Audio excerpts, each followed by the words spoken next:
So here we are for season number 2 of the Brighton Wonderkid dream that we have started on this journey. And just a quick recap from season 1. We did alright. FA Cup victory in the bag, their first ever FA Cup, might I add. Finishing 7th and also qualifying for the Europa League, which was the target for the season. All with an extremely young Wonderkid squad, but we are making progress, and we're making really good progress at that. As some of the eagle-eyed viewers may notice, I have actually played a little bit more of this season, so we are up to the 7th of September, so the transfer window is closed. I'll go through those in a minute, but as I say, the transfer window is closed. I did say last episode I couldn't see too many incomings, maybe a few outgoings, but we've got a lot of money. We've got a lot of money, and there is reasons for that, and I will go through them. So, transfer-wise, what's happening there? Okay.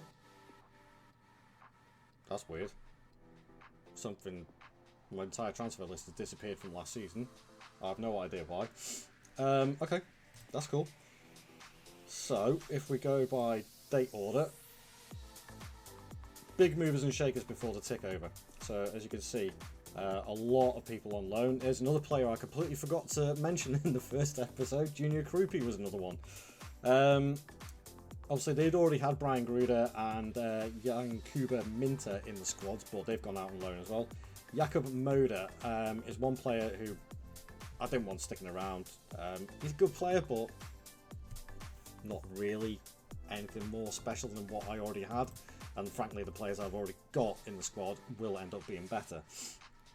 Buenanotte is another one who has gone out on loan. Estepinian got sold. He went to Liverpool for 47.5 million. Andrew Moran, he's gone to Fulham for 6.5. Sarmiento is another one who's gone for 29 million. So I definitely made a bit of money, as you can see from the finances.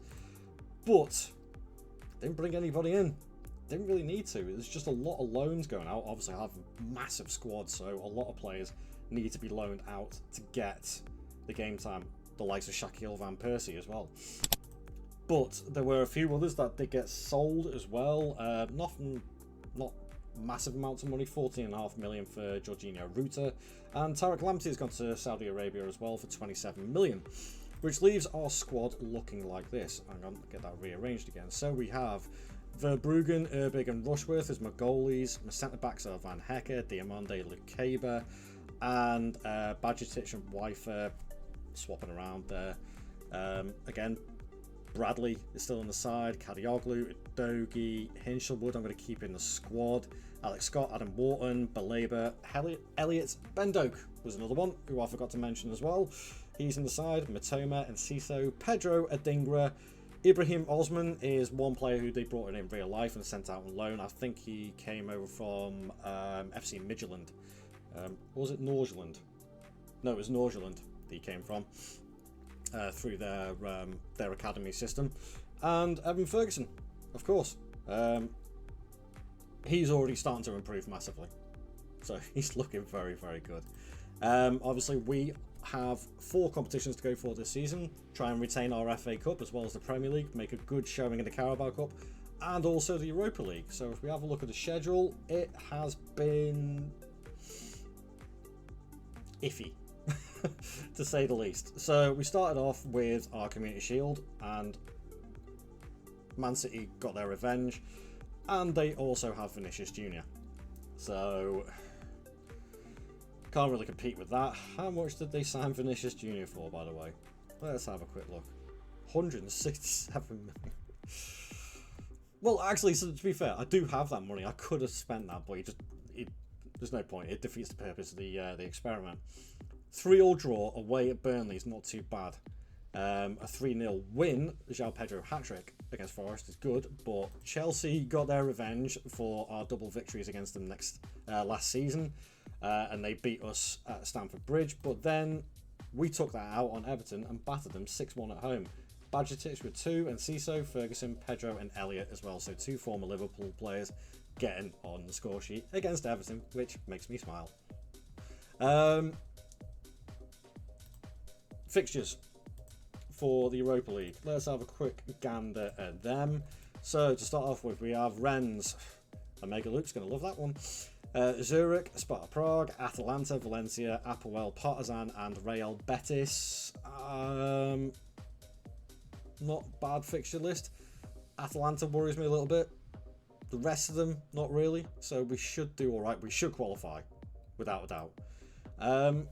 So there we have it, guys. I am going to go and simulate this season, and I will see you guys in a few seconds. Catch you in a minute. Season didn't start off in great fashion. An away 3-3 draw versus Burnley and a 2-0 loss versus Chelsea, mixed in with a comfortable 3-0 win versus Forest, and the bonus of a 6-1 demolition of Everton.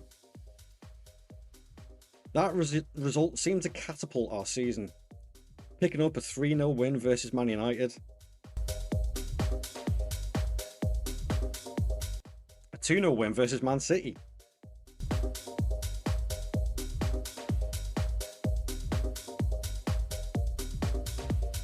even a 4-2 win versus Newcastle.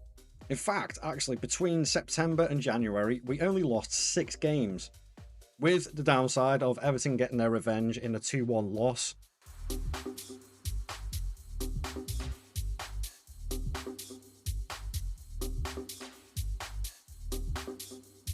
And also a 2-0 loss at Anfield.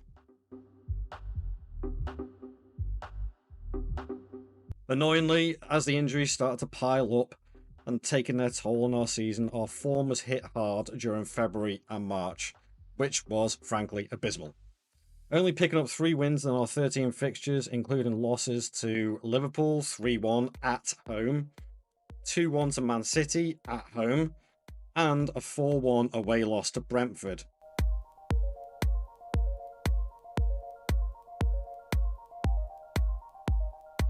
Whilst all mixed in with this, in this bad period, was a 1-0 loss to an Alexander Isak penalty in the Carabao Cup final. Remarkably though, our form turned around with the result against Luton, which was 2-0. Winning our remaining 7 out of 8 fixtures, including a 5-0 win against Ipswich and a 4-1 win versus Aston Villa.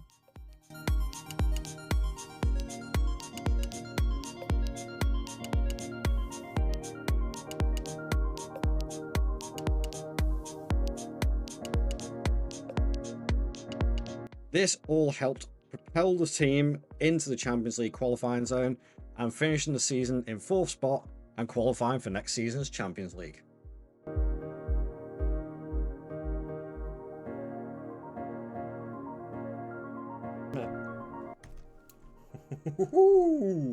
Now that is a good season. We were top for a little while.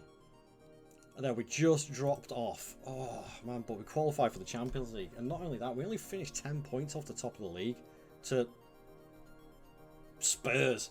Again, what is it with this game and Spurs winning the Premier League? They always do it. They aren't that good. SI, they are not that good. But even still, with a plus 31 goal difference, we just lost too many in the end. Our form at the end of the season was pretty decent. So I'm quite happy with that. But if we have a look at the, let's have a look at the past positions. So yeah, we were top of the league for 3 weeks, and then we lost to Chelsea, and then our form started to dip down. We were close to not getting the Champions League football, which is quite a surprise. But Spurs were all the way there. Oh, that is so annoying. But Champions League football, I really, really, really can't complain at that in our second season. If we have a look at the competitions as well, what more could be said? Kind of feels like a bridesmaid sort of season when it comes to the cup competitions. Round of 16 in the Europa League, getting beaten by Real Betis of all teams. I mean, let's have a look at the league phase. Yeah, as I thought, but we did very, very well, finishing second, so we missed out the knockout playoff round and lose to Real Betis 5-3 on aggregate, even though, let's have a look at the league phase, because I know we had them last game.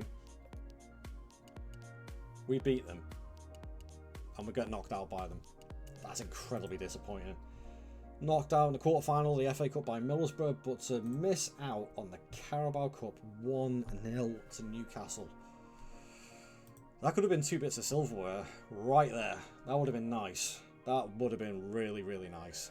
But hey, Champions League football is not too bad at all.